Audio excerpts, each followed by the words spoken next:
الأنبياء والمرسلين وعلى آله وصحبه أجمعين. سبحانك لا علم لنا إلا ما علمتنا إنك أنت العليم الحكيم. رب اشرح لي صدري ويسر لي أمري واحلل عقدة من لساني يفقه قولي ولا حول ولا قوة إلا بالله العلي العظيم. أما بعد، Alhamdulillah bertemu pada pagi ini dalam kuliah duha. Dan sebelum saya membicarakan satu tajuk ringkas untuk pagi ini, ada satu dua soalan yang saya dapat untuk saya jawab pada pagi ini walaupun secara ringkas. Saya tengok soalan ni pun nak main tak sat ni. Bukan nak mainan, nak sampai sini ya. Tadi masa soalan ni sampai saya tidur. Tuan-tuan main mengaji daripada pukul 7.30, pukul 8.30, 9.30. Tuan-tuan mengaji, saya tidur. Kalau saya mengajar, tuan-tuan tidur pula sana. Bayar balik. Kemarin program saya penuh sampai ke malam, sampai ke lepas Isya. Jadi hari ni letih tidur. Makin-makin tidur, main terus. Tu yang main sayur. Buka-buka tengok ada soalan ni. Jadi tak apa, kita bincang soalan ni sikit. Ada tentang surat qasar jamak yang dikemukakan di sini. Baru ni PKP saya pi Sungai Petani. Hari tu ada roblok tang bidung, kereta panjang. Lepas tu hak jaga tu tanah saya. Encik Nabi mana? Daripada mana? Daripada Guang. Nabi mana? Sungai Petani. Buat apa? Pergi bank. Awak di Guang tak ada bank? Guang Gurun tak ada bank? Ada, tapi bank lain. Ni nak pergi bank mana? Bank muamalat. Di Guang bank yang Islam ada. Tak apa jalan.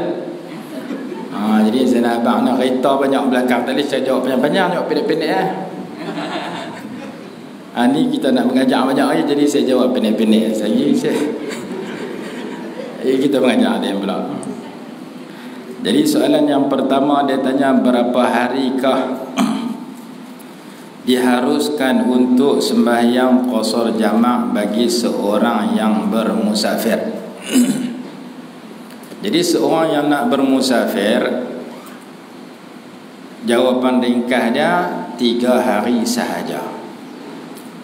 Kalau kita nak pergi satu-satu tempat tu, kita dah target nak duduk di sana 5 hari ataupun seminggu, maka di situ bila kita sampai di situ kita dah tak boleh qasar jamak, kerana kita duduk di sana lebih daripada kadar hari yang ditetapkan. Kalau kita pergi di sana hanya nak duduk sehari, nak duduk 2 hari, nak duduk 3 hari, bolehlah qasar jamak. Saya duduk Al-Ustaz, saya pergi Kuala Lumpur nak duduk rumah anak saya selama 3 hari, maka di perjalanan boleh qasar jamak, di rumah dia boleh qasar jamak, kerana saya dah duduk 3 hari ke bawah. Mana dalil 3 hari? Nabi SAW sembahyang qasar jamak selama 3 hari di Mekah sewaktu pergi buat haji. Ada ulama kata kerana ibadat haji, ada ulama kata kerana baginda bermusafir. Jadi kerana alasan baginda masih bermusafir, maka baginda qasar jamak 3 hari. Daripada hadis inilah diletakkan dalam kitab-kitab fiqh, merupakan dalil kenapa fuqaha kita kata 3 hari, kerana Nabi SAW buat qasar jamak 3 hari. Jadi kalau kita duduk di Kedah, dia Ustaz, kita nak pergi Kuala Lumpur, kita duduk sana seminggu, maka kita dah tak boleh qasar jamak ketika sampai. Di perjalanan boleh. Baik. Tu ada orang kata sampai 18 hari tu. Itu cerita kedua. Saya cerita 3 hari dulu. 3 hari itu pula tak termasuk hari masuk, hari keluar. Kalau campur jadi 5. Macam orang kata Nabi SAW wafat ketika berumur berapa? Ulama kata 63 tahun. Ada ulama kata 65 tahun. Kenapa kira 65? Kerana kira hari tahun lahir dengan tahun wafat. Maka jawapan 63 pun betul, jawapan 65 pun betul. Cuma cara kira saja. Hak 63 dia tak kira tahun lahir dengan tahun wafat. Tahun lahir walaupun sebulan, tahun wafat walaupun 2 bulan, tak kira. Maka 63. Kalau dia kira tahun lahir sebulan 2, kira tahun wafat sehari 2, jadi 65. Ni pun sama. 3 hari 3 malam tu tak termasuk hari masuk ke tempat, hari sampai tempat itu dan hari balik pada tempat itu. Kalau campur hari masuk dengan hari keluar, jadi 5 hari. Contoh mudah faham. Sekarang ini hari Ahad. Sagi saya naik bas pukul 2 petang daripada Kuala Lumpur pergi Kuala Lumpur.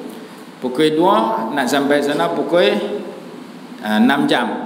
3, 4, 5, 6, 7. Saya naik pukul 3 lah, mudah faham. Saya naik pukul 3 petang daripada Kuala Lumpur. Saya sampai sana pukul 8 malam. 4, 5, 6, 7, 8, 9. Pukul 9 malam saya sampai. Atau pukul 8 malam, mudah. Saya sampai di Kuala Lumpur, rumah yang saya nak duduk tu tepi stesen bas contoh dia, pukul 8 malam. Saya bertolak sini petang Ahad. Saya sampai sana malam Isnin, pukul 8 malam lepas maghrib. Hari dalam Islam bermula daripada maghrib. Jadi bila saya sampai 8 malam ni, hari saya sampai adalah hari Isnin. Kalau ikut orang putih tak masuk lagi Isnin, pukul 12 malam dia masuk. Tapi ikut tarikh Islam, maghrib dah masuk dah. Maka bila saya sampai pukul 8 malam, hari saya sampai adalah hari Isnin.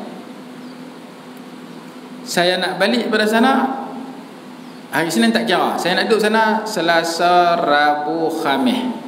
Saya nak balik pada sana hari Isnin. Pukul berapa hari Khamis? Pukul berapa hari Khamis? Pukul 6 petang. Beli tiket lah 6 petang, naik bas daripada situ balik ke Kedah. Hari Khamis saya balik. Saya sampai hari Isnin. Hari Khamis saya bukan balik malam Jumaat. Kalau malam Jumaat dikira lebih dah. Saya balik sebelum maghrib hari malam Jumaat. Berarti saya sampai hari Isnin, saya balik hari Khamis. Saya duduk sana Selasa, Rabu, Khamis. Maka semua untuk qasar jamak. Kira 5. Hari masuk tak kira, hari balik tak kira, hari Isnin tak kira, hari Khamis tak kira. Yang kira hanya Selasa, Rabu, Isnin, Selasa, Rabu, Khamis. Silap kira dah. Saya balik hari Jumaat. Masuk hari Isnin. Selasa hari pertama, Rabu hari kedua, Khamis hari ketiga. Saya balik hari Jumaat pukul 6 petang. Maka saya dah beli tiket dah, saya target dah, saya habaq dah kat keluarga saya di sana, anak saya di sana. Ayah, mak nak pergi duduk rumah kamu. Saya nak sampai rumah kamu pukul 8 malam ni. Nak balik pada rumah kamu pukul 6 petang Jumaat.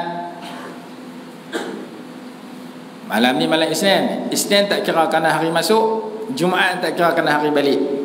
Maka yang dikira hanya Selasa, Rabu, Khamis. Maka orang yang target malam ni dia sampai Kuala Lumpur, dia nak balik pada Kuala Lumpur mai sini petang Khamis, petang Jumaat, kesemua tu qasar jamak. Kerana hari Isnin tak kira hari masuk Kuala Lumpur, hari Khamis tak kira hari keluar dari Kuala Lumpur, hari duduk situ dikira tengah-tengah tu, iaitu Selasa, Rabu, Khamis. Maka semua tu qasar jamak.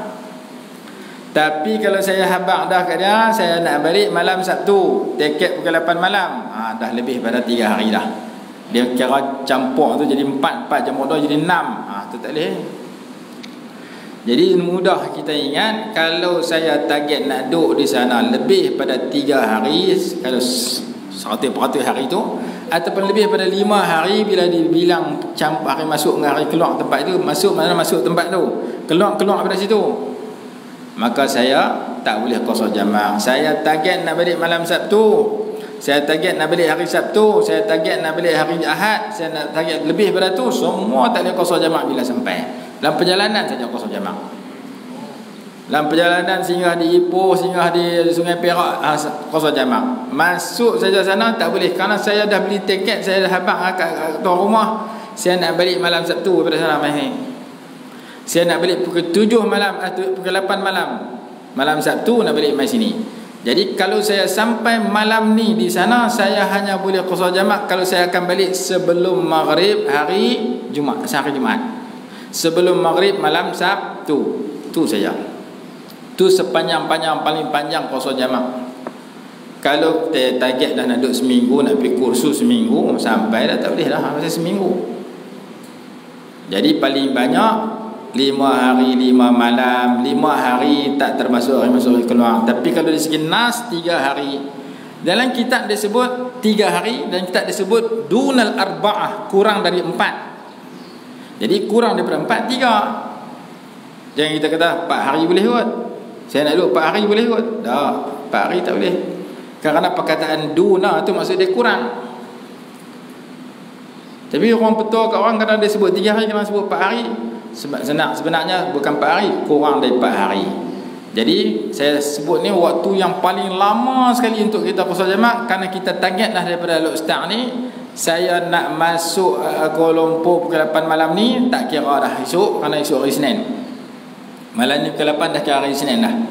Maka mula kira hari pertama ialah hari Selasa, Rabu, Khamis. Saya nak duduk lagi tak lebih pada hari lagi saya nak balik dalam tempoh tu, saya mungkin nak duduk hari Selasa nak balik, Khamis nak balik, ataupun hari Jumaat nak balik, boleh qasar jamak. Tak boleh kalau saya dah target pada sini lagi, saya nak balik malam Sabtu. Tu dah lebih dah daripada 3 hari 3 malam, lebih. Kalau campur pergi balik jadi 6 hari lah. Tak boleh. Lepas tu orang kata, hak cerita 18 hari tu apa cerita? Hak 18 hari tu sekiranya kita target nak balik, kerja kita selesai dalam masa 3 hari, maka kita pun boleh qasar jamak. Bila mai hari yang kita nak balik, contoh dia sampai hari Khamis, hari Jumaat, petang Jumaat nak balik, kerja tu tak selesai lagi. Kita pergi sana kerana cetak buku, lepas tu nak balik buku hari Jumaat. Pencetakan kata mesin rosak, minta tempoh lagi 3 hari, nanti 3 hari siap kami hantar, kita balik. Qasar jamak 3 hari je.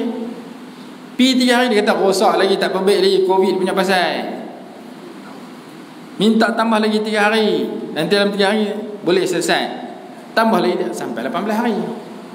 Jangan dia kata ni rosak 3 hari ni, rosak lah, tak boleh perbaik, minta tambah lagi seminggu. Tak boleh dah seminggu.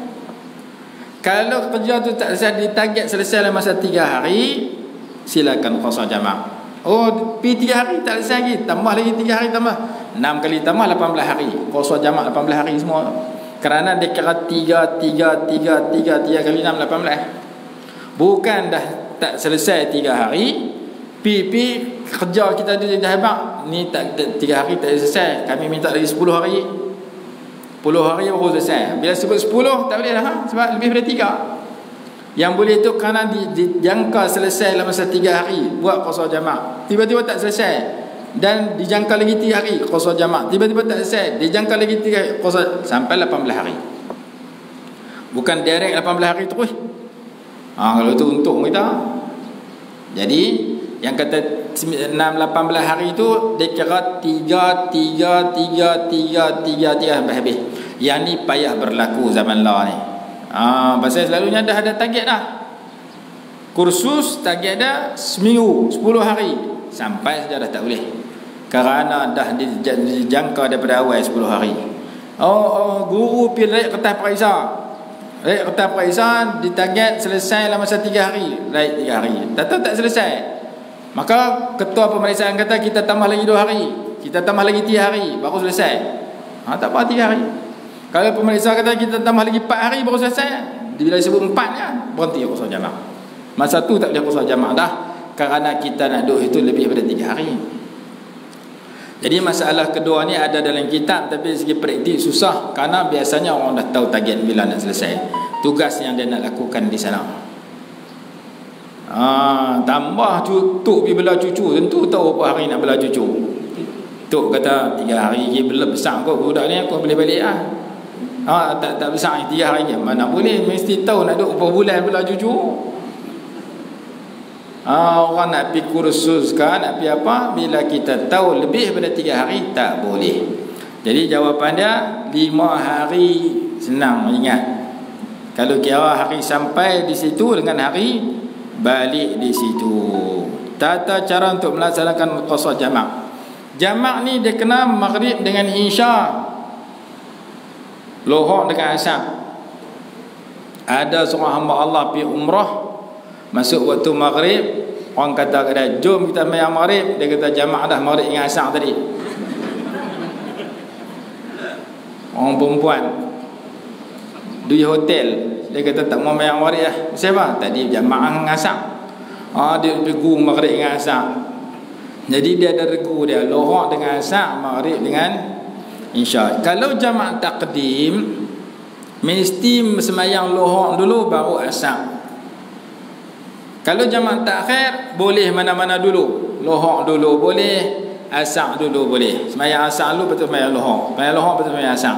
Jamak takhir boleh hanya dahulukan asar sebelum lohor sebelum asar, atau asar sebelum zuhur. Jamak takhir juga boleh maghrib sebelum isya, isya sebelum maghrib. Apa takhir? Takhir mana sembahyang pada waktu kedua. Jamak takdim sembahyang pada waktu pertama. Jadi seseorang yang sembahyang zuhur pada pukul 2 petang bersama dengan asar, wajib zuhur dulu, lepas zuhur asar. Seseorang yang sembahyang zuhur dan asar pada pukul 5 petang, boleh zuhur dulu lepas tu asar, boleh asar dulu lepas tu zuhur. Sebab jamak takhir dia boleh mana dulu pun tak apa. Cuma orang tanya hak mana lebih baik, mana lebih afdal, nak sembahyang zuhur dulu kah atau asar dulu? Dalam kitab Bajuri kata yang afdal sembahyang mengikut tertib sembahyang harian. Kita duduk di Masjid Sultanah, kita duduk di Al-Ustaz, kita sembahyang lohor dulu pada waktu zuhur, kita sembahyang asar dulu pada waktu asar. Maka kita pergi Kuala Lumpur, kita keluar di sini mungkin pukul 12 tengah hari, kita sampai di Sungai Perak mungkin pukul 5 petang, kita tak sembahyang jamak takdim, kita sembahyang jamak takhir di Sungai Perak. Ketika itu sembahyang zuhur dulu 2 rakaat qasar, lepas tu sembahyang asar 2 rakaat qasar. Itu afdal dan terbaik kerana mengikut tertib harian. Dikatakan sunat kita sembahyang jamak takhir menurut tertib harian. Kalau kita sembahyang asar dulu, dia tuan punya waktu.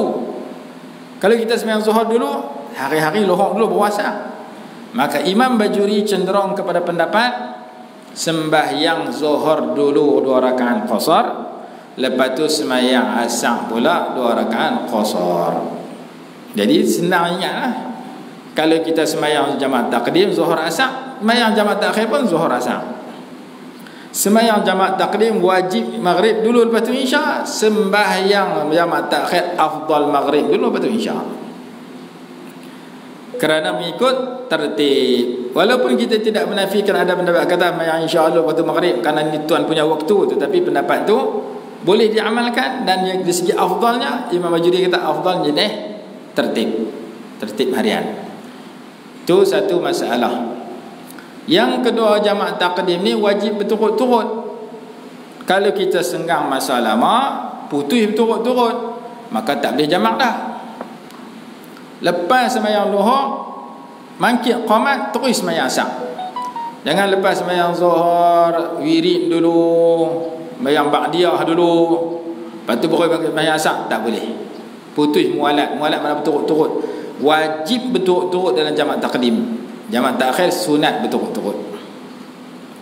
Jadi tak boleh duduk wirid lama, ataupun lepas sembahyang zuhur sat duduk tunggu siapa tak sembahyang asar, tunggu kawan dia pergi tandas, tunggu dia berak kencing lama tu, dia habis semayang dia main baru kami nak main asar jamaah takhir, putus mualat. Dia tak boleh sengkang lama. Sengkang lama tu kadar 2 rakaat yang ringkas. So dia bagi salam lapak, telan roti 2 biji mayang. Boleh gagah air pasal tak. Habis bagi salam terkentut, pergi ambil semayang, main semayang, boleh lagi, tak putih mualat ni. Tapi yang biasa diamalkan, selepas bagi salam terus qamat, terus semayang. Tak ada wirid dah, tak ada ba'diyah dah. Nak semayang juga lepas pada tu. Kerana wajib berturut-turut untuk jamak taqdim. Jamak takhir sunat berturut-turut.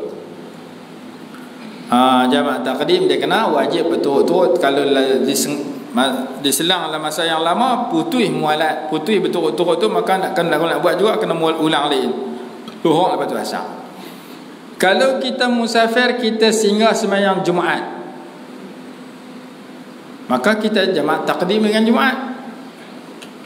Tu imam saja aku sembahyang fardu Jumaat 2 rakaat, jadi imamkan Allah Taala, kita saja aku sembahyang fardu Jumaat, dijamakkan kepadanya akan asar, dihimpunkan kepadanya akan asar 2 rakaat ke imam Allah Taala, Allahu Akbar. Imam bagi salam sembahyang Jumaat, kita mangkit qamat, kita sembahyang asar 2 rakaat. Kita jamak Jumaat dengan asar jamak taqdim. Kalau jamak takhir tak ada, Jumaat dia tak boleh buat. Kalau jamak takhir, zuhur dengan asar. Kadang orang tanya, saya bersinggah sembahyang Jumaat, boleh tak Jumaat nak campur dengan asar? Boleh. Boleh kita buat Jumaat dengan asar. Baik. Kalau kita tak membuat jamak taqdim, kita wajib niat nak buat jamak takhir pada waktu yang pertama. Kalau tak niat, dia jadi qadha, berdosa sembahyang luar waktu. Jadi kita niat, saya nak sembahyang zuhur pada waktu asar sini. Saya nak buat zuhur jamak takhir. Saya nak buat maghrib jamak takhir. Wajib niat pada waktu pertama untuk dibawa sembahyang yang pertama tu kepada kedua, sebelum habis waktu sembahyang itu. Jangan tak niat. Untuk jamak takhir wajib niat untuk dia lakukan sembahyang yang pertama dengan sembahyang kedua pada waktu yang kedua. Ada orang tanya, saya pi musafir, saya sembahyang, lepas sembahyang tak jadi musafir, macam mana sembahyang saya? Naik kereta daripada sini keluar pada Masjid Sultanah ni, rumah di Masjid Sultanah ni pukul 12.45 tengah hari. Sampai Tanggurun pukul 1.30 masuk zuhur. Kita takut lagi jam ke apa kot jalan, kita bawa kereta sendiri. Kalau jam nak berhenti ambil sembahyang tepi lubang raya payah, dah masuk zuhur dah. Kita sembahyang siap-siap jamak taqdim, zuhur, asar, qasar, jamak 2 rakaat di gurun. Saja aku sembahyang fardu zuhur, dihimpun dijamakkan kepadanya akan asar 2 rakaat, tunaikan Allah Taala, Allahu Akbar. Nakik pula yang kedua, saja aku sembahyang fardu asar 2 rakaat, qasar kan Allah Taala, Allahu Akbar. Bagi salam, bunyi handphone. Selesai dah sembahyang jamak qasar, lohor 2 rakaat, asar 2 rakaat, pukul 1.40 tengah hari. Bunyi handphone, kita pun angkat handphone. Halo, siapa? Jiran tepi rumah. Awak, mati dah Kak Nap hang. Jiran tepi rumah nama Kak Nap, mati. Bila? Baru 5 minit tak Ustaz? Kalau tu saya tak pergi Kuala Lumpur. Nak pergi Kuala Lumpur, nak makan angin lah, nak makan mi udang lah sana, nak pergi ziarah adik-beradik. Tak tahu jiran tepi rumah baik sangat, mati. Cancel musafir. Bincang dengan bini kita, kita tak pergi Kuala Lumpur, kita pergi esok. Lah ni kita kona balik pergi ziarah mayat tepi rumah kita. Maka pembatalan untuk musafir berlaku selepas bagi salam. Apakah dia kena ulang balik sembahyang lohor asar tadi? Bila masuk waktu asar, apakah dia kena sembahyang 4 rakaat? Tak perlu. Kerana masa dia sembahyang tadi, dia sedang bermusafir. Cuma pembatalan musafir itu dilakukan selepas selesai sembahyang. Maka qasar jamak semua dah sah. Saat ni balik rumah masuk asar, dia goyang kaki, tak ada habis sembahyang dah. Abang kata imam, hampir seorang tu imam, aku tak mau mayang. Pasal apa? Aku mayang lah tadi pukul 2 petang di gurun. Mayang apa? Qasar jamak. Qasar jamak apa? Gurun kan jauh mana sini pergi gurun berapa kilometer? Hang mazhab Syiah ke apa tu imam tanya? Dah tadi niat Nabi Kuala Lumpur, tapi dah habang ada orang mati, akhirnya lepas semayang baru batal. Kalau dia batal sebelum semayang, semayang tu kena semayang 4 rakaat.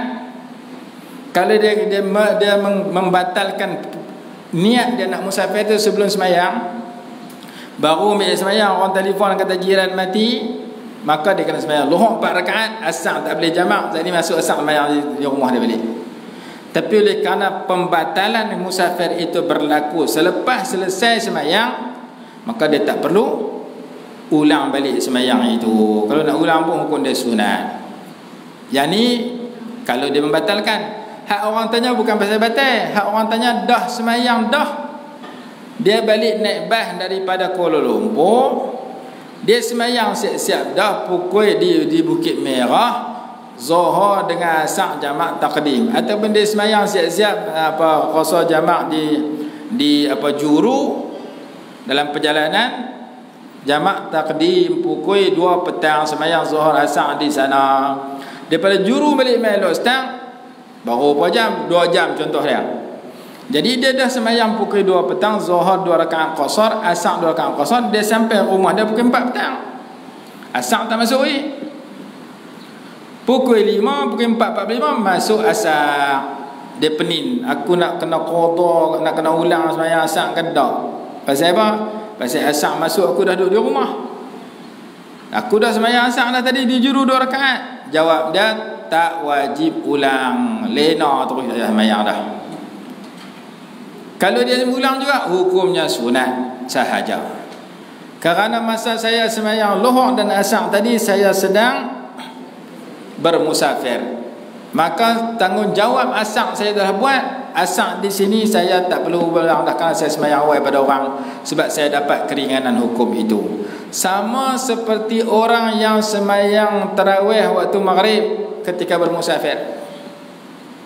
Ni berlaku kat saya di Jeddah. Balik daripada Mekah sampai Jeddah, nak terbang lepas Isya, nak terbang pukul 10 malam. Kami semayang siap-siap, semayang maghrib dengan Isya jamak takdim di airport. Lepas tu semayang tarawih waktu maghrib. Tu Iraq, tu Arab dia hinyak. Ampau umat ajaran mana semayang tarawih waktu maghrib ni. Syarat sah semayang tarawih ialah mesti selepas semayang Isya. Kalau kita semayang Isya pukul 9, tarawih pukul 9. Kalau kita semayang Isya pukul 7.30, pukul 8 malam, tarawih pukul 8 malam. Maka orang yang bermusafir boleh buat pelik pada orang, iaitu sembahyang tarawih waktu maghrib, kerana dia sudah sembahyang Isya pada waktu maghrib. Tak musafir mesti sembahyang Isya pada tarawih pada waktu Isya. Jadi kami pun sembahyanglah tarawih 8 rakaat waktu maghrib, tak pernah buat semua hidup. Sehingga kelang kabut tu Arab yang tu ada. Pergi duduk sembahyang tarawih, Isya tak masuk lagi. Kerana syarat sah sembahyang tarawih mesti sembahyang Isya dulu. Maka Isya dah dibuat pada waktu maghrib jamak takdim, terus kami sembahyang Isya tarawih pada waktu itu. Jadi hatu kita dah sembahyang dah kok jalan, dan masa sembahyang tu sudah cukup syarat-syaratnya. Bila kita sampai sini tak wajib ulang balik. Di antara lepas tu orang tanya jarak pula, berapa kilometer? Kalau dalam kira Arab lama-lama dia kata 2 marhalah. Kalau zaman lah kilometer tu buka kitab tu kata macam ni, bila kitabnya kata macam ni, macam-macam pendapat. Ada kata 90 lebih, ada kata 80 lebih. Jadi pendapat yang lebih, yang sebahagian ditulis dalam kitab yang mudah kita rujuk, kalau kitab Syekh Nuruddin Hafizahullah 89 km. Kitab Tuan Guru Ustaz Saleh Haji Ahmad, adik kepada Datuk Hasan, 89 km. Dr. Wahbah Az-Zuhaili dalam kitab Al-Fiqhul Islami dia tu 89 km. Ada sebagian ulama bawah pada tu ni 82, 86, ada macam-macam.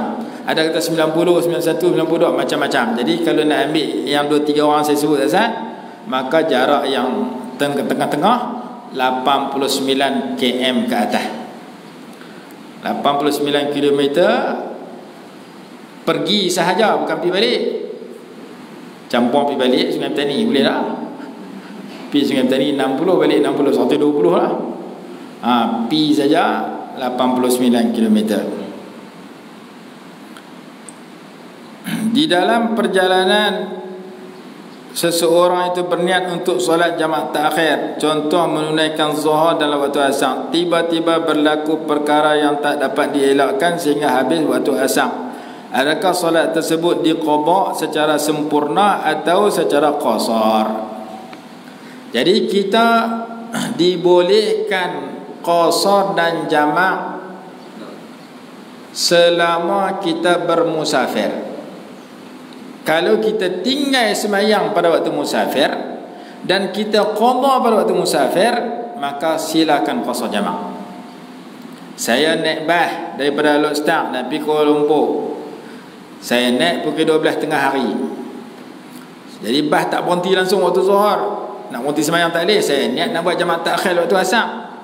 Asar pun tak berhenti juga. Dia berhenti maghrib. Kita pergi habaq dah, dia tak mau dengar. Rupanya dia jenis jamak takyah. Driver tu jamak takyah semayang terus. Kita habaq dia tak mau berhenti. Nak buat macam mana? Kena muhung daripada tu nak terberak aku dah berhenti saat ni nak terberak. Dalam hati bukan biar Allah esok aku nak berak, tapi kena habaq muhung dia pasal dia jenis tak semayang. Dia dengar terberak dia berhenti, dengar semayang tak mau berhenti, jenis tak mau semayang. Saya kena sadai, cuma bukan saya muhung, oleh muhung. Pi Mekah, turun di airport Jeddah waktu subuh. Sampai di hotel daripada Mekah daripada Jeddah pi Mekah sejam lebih kurang. Tapi oleh kerana musim haji pula furada, sehari baru sampai airport subuh, sebelum subuh sampai hotel lepas Isyak. Yang perjalanan biasa sejam jadi sehari. Pasal apa? Di airport tu nak tunggu beribah penuh 4 jam lah. Ke 11 pagi orang seorang tak cukup, tak jalan. Pasal haji furada. Haji furada ni bayar 30,000, 50,000, 100,000 pi hujung-hujung orang nak wukuf dah baru sampai. Pi awal ni selesai lah. Hak pi jenis furada tu ikut nasib. Lagi bas tak penuh, dia ambil orang Mesir, dia ambil orang Indonesia, dia ambil campur penuh 100% baru jalan. Kalau 6 jam tak penuh, 6 jam kena tunggu. Kita panas merelip duduk lambat. Tapi nak buat haji sabar, redha, buat macam mana. Jadi pukul 11 baru boleh bertolak. Tolak pula dia hantar pula. Dah naik orang Mesir naik, orang Arab, orang Indonesia naik, orang dia hantar pergi maktab tu pula. Pergi kena berhenti, turun. Kita orang Malaysia lah kali. Sementara nak sampai, berhenti roadblock tanu, cek tanu, cok pasport tanu. Jadi sampai sebelum subuh di Jeddah, sampai hotel selepas Isyak. Driver tu tak mau bagi berhenti lohong asar. Ni nak berhenti semayang. Tak sah. Semayang di hotel. Mayang hotel pukul 9 malam, 10 malam sampai hotel. Lohong asar maghrib tak boleh semayang. Akhirnya sampai satu bas semua tak boleh semayang. Ni nak pergi buat haji semayang tak pergi. Pasal apa? Driver tu mazhab tak semayang. Celah tu ada seorang mengali, dia pikir pandai, dia pergi kat driver tu, tolong buka pintu. Pasal apa? Nak termuntah, nak terberak, nak terkencing. Dia dengar berak kencing, takut berak alam bah. Buka dia halau. Pergi semayang cepat, aku mohong dia dah. Dia tak faham, dia cakap Melayu. Tak mohong bukan tak semayang. Jadi kalau driver bas, kita naik bas pada Alor Setar pergi Kuala Lumpur, dia tak mau berhenti waktu semayang, kita kena mohong dia. Mohong sunat piramidi kita. Tolong berhenti di mana-mana saja minyak, saya nak terkencing, nak terberak. Takkan kita nak kita berak lambah. Dalam hati bukan nak berak lah, nak berak isu lusa. Maka dia terpaksa berhenti. Tapi kalau ada jenis tak berhenti, tiba-tiba dia berhenti maghrib baru berhenti, maka lohok dengan asar, nama dia keluar waktu. Kita kena sembahyang hormat waktu atas bah. Dah kita dah habaq dah tolong berhenti, dia tak mau berhenti juga, kita kena sembahyang hormat waktu atas bah tadi. Sampai saja maghrib baru dia berhenti, ketika itu lohok dengan asar, kita jadi qada. Kita tak berdosa pasal bukan kita yang buat. Kita dah minta berhenti, dia tak mau berhenti, dia yang berdosa. Maka kita turun sembahyang maghrib lagi, kita qada zuhur, qada asar. Nak qada cara 4 rakaat ke 2 rakaat? Kerana ketika itu kita masih bermusafir, maka qada jamak dilakukan dalam qada. Kalau masa dia berhenti tu dah masuk sampai tempat destinasi yang kita tuju, kita nak sembahyang, kita naik bas, kita kata pukul 3 petang daripada Kuala Lumpur, ataupun kita nak sampai Kedah, Lohor Asar tadi kita tak ada sembahyang tabah, dia buat memang tak orang berhenti. Dia berhenti di Syahad Perdana tu pukul 8 malam, rumah kita tepi Syahad Perdana, maka kita kena qada di Syahad Perdana tu Lohor dengan Asar. Boleh tak qada jamak? Oleh kerana kita dah sampai tempat, kita kena sembahyang sempurna 4 rakaat. Tak boleh qada jamak kerana masa kita qada kita sudah bermukim, kita sudah sampai kampung kita. Tapi kalau kita rumah kita di Kuala Nerang, kita berhenti sini, boleh qada jamak di sini. Ni rumah kita tepi Stesen Bas. Stesen Bas di Syahad Perdana, rumah kita taman tepi tu. Maka kita dah sampai tempat, kita kena sembahyang sempurna. Qada yang kita boleh sepatutnya boleh sembahyang 2 rakaat kena jadi 4 rakaat kerana masa kita qada kita sudah bermukim. Jadi sembahyang yang ditinggalkan ketika bermusafir, masa kita qada boleh lagi kita qada jamak. Tengok masa qada tu tengah musafir kan, sudah tak musafir. Kalau sudah tidak musafir, sempurna. Kalau masih musafir, qada jamak. Itu satu masalah. Masalah kedua, kita tinggal masa musafir tahun lepas, kita sedang masa musafir tahun ni. Tahun lepas kita musafir pergi Kuala Lumpur, driver bas tak semayang, yang kita pun niat nak semayang, terlupa tak semayang terus sampai tidur, tak sedang kata tak semayang. Lepas tu balik rumah apa semua, tahun ni nak musafir pula naik bas yang sama, baru teringat lah tahun lepas aku tak semayang, tak qada, ambil kelar qada masa musafir. Silakan qada jamak, kerana ditinggalkan masa musafir, dia qada masa musafir. Tapi kalau tinggal masa musafir, qada masa bermukim, mesti 4 rakaat.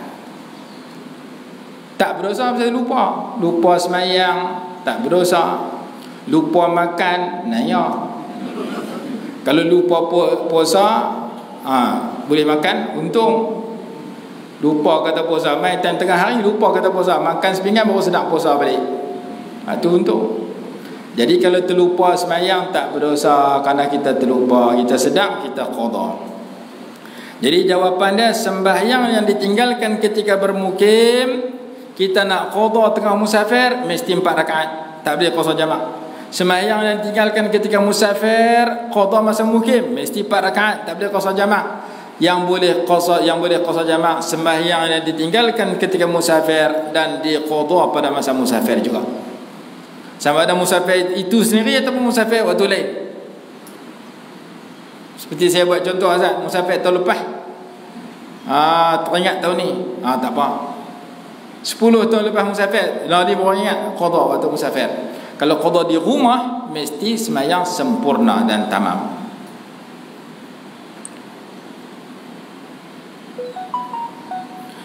Jika kita sedang sampai orang sedang jemaah, kita musafir, bagaimana cara terbaik? Adakah kita boleh solat bermakmum? Kita boleh ikut orang tempatan kalau kita semayang sempurna macam dia. Seperti biasa kita buat Jumaat dengan Maghrib. Maghrib kita ikut orang tempatan, kerana Maghrib tak ada 1,5, mesti 3 rakaat. Isya kita buat sama-sama kita. Saya sampai masjid, tu imam sedang semayang lohor, saya tak mau semayang dengan lohor, tu imam kalau semayang jadi 4, saya nak semayang 2 juga. Maka kita buat jemaah sama-sama kita, atau kita semayang seorang-seorang 2 rakaat lohor, 2 rakaat asar, tak salah. Cuma kita duduk jauh belakang. Tu imam kalau dia faham, dia tak marah kita. Apa 2 imam ni? Tak, dia tak marah. Sebab dia tahu kita musafir. Musafir tak boleh ikut orang sempurna kalau kita nak qasar, nak semayang 2 rakaat, walaupun pada rakaat terakhir. Saya sampai masjid, imam sedang semayang zuhur 4 rakaat, imam 2 rakaat berapa? Rakaat ketiga. Saya pergi duduk belakang dia saja, aku semayang fardu zuhur 2 rakaat qasar, mengikut imam, tunaikan Allah Ta'ala, Allahu Akbar. Tu imam rakaat ketiga, saya rakaat pertama. Tu imam rakaat keempat, saya rakaat kedua. Tu imam bagi salam, saya bagi salam. Tak sah. Kerana syarat sah qasar jamak tidak mengikut imam yang sembahyang sempurna. Walaupun imam sembahyang dah nak bagi salam dah, saya masuk sikit lah, seminit lah saya ikut, saya duduk tasyahud akhir, dia bagi salam, saya bagi sama 2 rakaat. Tak boleh. Kalau kita nak sembahyang 2, kita mesti tu imam sama-sama kita, sama-sama 2, sama-sama qasar. Maka kalau kita nak ikut orang tempatan, kita nak sembahyang 2, kita hanya boleh ikut Jumaat dengan Maghrib. Kerana Jumaat memang 2 rakaat pun, Maghrib memang tak qasar. Tapi kalau Lohor, Asar, Isya kita sembahyang 2, kita kena sembahyang seorang atau sama-sama musafir. Kalau tu imam sembahyang sempurna, kita ikut dia, kita kena sempurna juga. Jadi saya nak buat jemaah juga, maka saya sembahyang Lohor 4 rakaat ikut imam. Saja aku sembahyang fardu zuhur, dijamakkan kepadanya akan Asar 4 rakaat mengikut imam, tunaikan Allah Taala, Allahu Akbar. Tu imam 4 rakaat, kita 4 rakaat. Imam bagi salam, kita makin sembahyang Asar lagi 2 rakaat. Imam duk wirid, kita qamat, kita sembahyang Asar 2 rakaat qasar. Silakan. Lohor 4, Asar 2. Pasal apa Lohor 4? Pasal tu imam 4, kita kena 4. Kita nak sembahyang 2 juga, sembahyang seorang-seorang. Lohor 2 seorang, 2 rakaat seorang, Asar 2 rakaat seorang. Dan jadi imam ketika musafir, jangan baca panjang. Yang terbaik qul ya qul huwallah. Jangan singgah RNR di Bukit Merah pergi baca surah Al-Baqarah. Pergi sujud lama, orang sujud baca 3 kali, dia 11 kali. Dia kata kita musafir kena doa banyak-banyak supaya selamat. Tu yang saya baca panjang. Makmum di belakang marah kat kita, maki dalam perut. Pasal apa? Bah nak berjalan, dia penumpang bah nak berjalan, kita jadi imam bila baca surah panjang-panjang, tak kena. Qul ya qul huwallah saja ketika musafir. Afdal baca 2 surah itu. Tu imam hafiz 30 juzuk pun baca qul ya rakaat pertama, qul Allah rakaat kedua.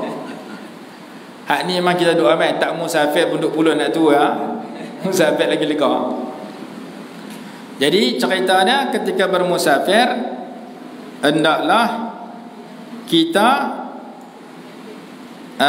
boleh ikut orang sembahyang tempatan kalau kita niat banyak rakaat macam dia. Masa habis lah 11.30. Tak apa, kita baca sikit satu-satu hadis ya. Hadis berkenaan apa ni, nak masuk puasa, kita baca puasa sikit. Puasa apa? Buah kurma. Itu mudah. Ni kalau mengaji tak main bulan puasa, orang tak mengajak pun ingat. Afdal buka puasa dengan buah kurma. Bab makan kita ingat, jenis makan ingat. Jenis orang belanja kita bagus, ingat. Kita belanja orang bagus, tak apa ingat. Dalam hadis kata, barang siapa yang sarapan pagi dengan 7 biji buah kurma ajwah, dia tidak akan dimudaratkan hari tersebut oleh racun ataupun sihir. Hadis Bukhari Muslim. Lah ni alhamdulillah, kalau kita tak boleh pergi haji umrah, orang ekspor mai kurma ajwah mai tempat kita, orang duk jual.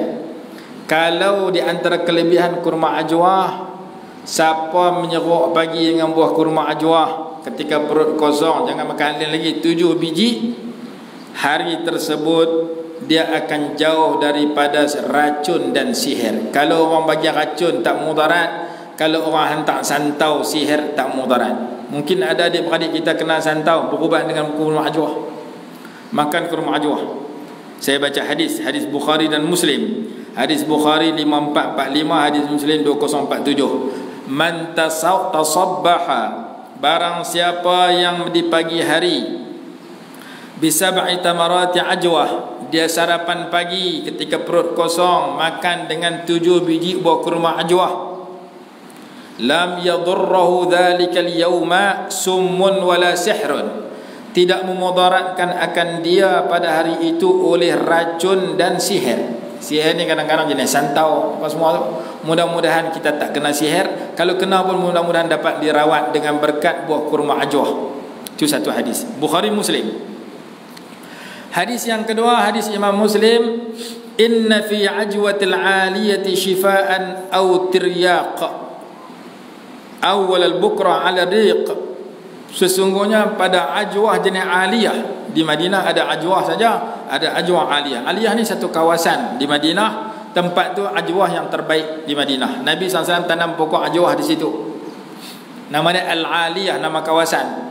Sesungguhnya pada ajwa aliyah itu syifa, jadi ubat, tiryak, jadi penawar bila dimakan di awal pagi ketika perut kosong. Awal al-bukrah ala riq, ala riq ketika perut kosong, makan dia dulu. Makanan-makanan sunnah ni afdal makan ketika perut kosong. Madu lebah, minyak zaitun, habbatus sauda, kemudian kurma makan ketika perut kosong. Cuka makan lepas perut penuh. Cuka bagi kenyang lu baru makan, ini dia tajam. Tapi lain pada tu makan awal ketika perut, lepas tu makan lain. Jadi makan buah kurma ajwah. Yang ketiga, kita baca 3-4 hadis. Fi ajwatil aliyah shifaa'un aw tiryaqun awal al-bukrah ala rik, riwayat Imam Ahmad. Tadi Imam Muslim, ni Ahmad, lebih kurang sama. Pada makan kurma ajwah, penawar bagi di awal pagi ketika perut kosong. Hadis yang keempat, riwayat Imam Ahmad, fi ajwatil aliyah awal al-bukrah, siapa makan kurma aliyah di awal pagi ketika perut kosong, dia jadi penyembuh daripada setiap sihir dan setiap racun. Shifa'un min kulli sihrin aw sum. Ini tak sebut berapa biji. Tadi kena makan 7 biji. Yang ni dia tak tahu berapa biji. Makan sebiji pun mungkin masuk, iaitu jauh daripada sihir dan racun. Ada kitab saya tulis, dalam buku tu tulis, siapa yang makan buah kurma di pagi hari tidak akan ditimpa penyakit usus. Bagus makan buah kurma pagi hari. Tapi kita orang Melayu tak apa boleh makan. Kita Darayan, kita Pulun, buah kurma tak boleh pergi, kena sebiji cukup lah. Buah kurma ni bagus untuk usus, bagus untuk mata. Mata kita kelabu makan buah kurma. Cuma buah kurma ni payah dapat, tapi lah alhamdulillah sudah dapat. Orang yang kena penyakit gastrik, saya gastrik ni susah menyerok dengan buah. Pagi-pagi sarapan pagi dengan buah. Nak makan nasi lemak, nak makan roti canai, nak makan nasi tengah hari. Pagi makan buah. Buah apa? Sebarang buah. Buah temikai ke, buah pisang ke, buah kurma ke, buah betik ke. Bagi kenyang dengan buah. Ada orang kena gastrik lama, lepas tu 5-6 tahun berubat, tak mau lega lah. Kali dia kata, saya cuba tengok sarapan pagi dia bagi petua dengan buah, jadi menyerok saya makan buah. Nasi lemak roti canai saya cuti sat. Makan buah sampai kenyang. Mungkin lah pagi ni saya makan buah betik sampai kenyang, tak makan lain lah. Tengah hari ke malam baru makan yang lain. Jadi saya rawat dengan makan buah tiap-tiap pagi sampai kenyang. Jangan ambil buah masam lah, makan buah limau lah, sakit perut lah. Cara yang sesuai. Mungkin saya makan pisang, saya makan buah kurma, saya makan buah betik, saya makan buah temikai, apa-apa buah. Yang penting saya sarapan pagi dengan buah. Dia kata saya amal sebulan, alhamdulillah Allah makbul, saya dah hilang penyakit itu. Kenapa? Kerana Quran kata elok mula dengan buah. Quran kata dalam dua surah. Satu surah Al-Waqi'ah, satu surah At-Tur. Surah Waqi'ah kata wa fakihatin mimma yatakhayyarun wa lahmi tayrin mimma yashtahun. Makan buah dulu baru makan lain. Kalau kita dah makan petang tengah hari makan kenuri, ada buah di situ, ada lauk ayam, ada sotong, ada ikan, makan buah dulu baru makan nasi dengan lauk. Kita orang Melayu makan buah belakang cuci mulut, tapi dalam kitab makan buah dulu bagus, lepas tu makan yang lain. Kalau kita nak, ni cerita senang, nak buat payah. Dia kata ustaz, sarapan pagi makan apa? Roti canai nasi lemak. Buah abang kat orang sudah. Bagus sarapan. Saya ada jumpa ramai-ramai ni, ada seorang hamba Allah, dia memang duk amal tu. Dia beli orang pergi rumah dia jadi tetamu. Dia beli nasi lemak, beli roti canai, kari pak, jamu. Banyak jamu jamak. Kamu makan apa? Saya makan buah tiap pagi, kenyang lah. Kamu ni saya beli pasal kamu jadi tetamu, saya bagi kamu makan. Cuma dalam kitab kata bagus untuk usus kalau makan buah kurma. Jadi orang yang ada masalah usus, elok makan buah banyak-banyak, terutama di awal pagi, tak kira buah apa. Karena buah itu elok makan awal. Kalau dia gu dengan makanan lain pun buah yang mula. Bukan berarti salah kita makan lepas pada tu, bukan berarti salah kita makan tengah-tengah tu. Makan nasi dengan buah temikai tak salah, makan nasi lepas tu makan buah temikai tak salah. Tapi buah temikai di awal, buah anggur, buah apa, lebih baik daripada makan di belakang. Kerana dalil ayat Quran tadi. Dalam kitab Ihya ada sebut, dalam kitab Syama'il ada sebut, dalam kitab Bajuri pun ada sebut. Ketika kita buka puasa, kita buka dengan buah kurma, bukan makan kanji dulu. Lepas tu baru kanji, lepas tu baru nasi daging ke apa. Kurma tu buah dimulakan ketika buka puasa. Maka sebagaimana buka puasa afdal mula dengan buah, seperti makan-makan biasa mula dengan buah, maka elok kita sertakan dalam makanan ataupun mulakan di pagi hari. Terutama yang disebut dalam hadis, makan buah kurma di awal pagi. Kalau buah kurma tu pula ajwah, jauh daripada racun dan sihir. Berapa biji? Riwayat Bukhari Muslim 7 biji tiap-tiap pagi. Mau sebiji RM1, RM7. Kurma ajwah kan mahal. Walaupun begitu kita dapat satu maklumat, kurma ajwah ni elok dalam hadis Bukhari Muslim, kita boleh amalkan dan sampai kepada masyarakat. Wallahu alam. Bismillahirrahmanirrahim. Alhamdulillahirabbil alamin. Wassalatu wassalamu ala sayyidina Muhammadin wa ala alihi wasallam. Allahumma anfa'na bima 'allamtana wa 'allimna ma yanfa'una warzuqna 'ilman yanfa'una bi rahmatika ya arhamar rahimin. Rabbana atina fid dunya hasanatan wa fil akhirati hasanah wa qina adzaban nar. Sallallahu alaihi wa sallam Muhammadin wa ala alihi wasallam. Alhamdulillah.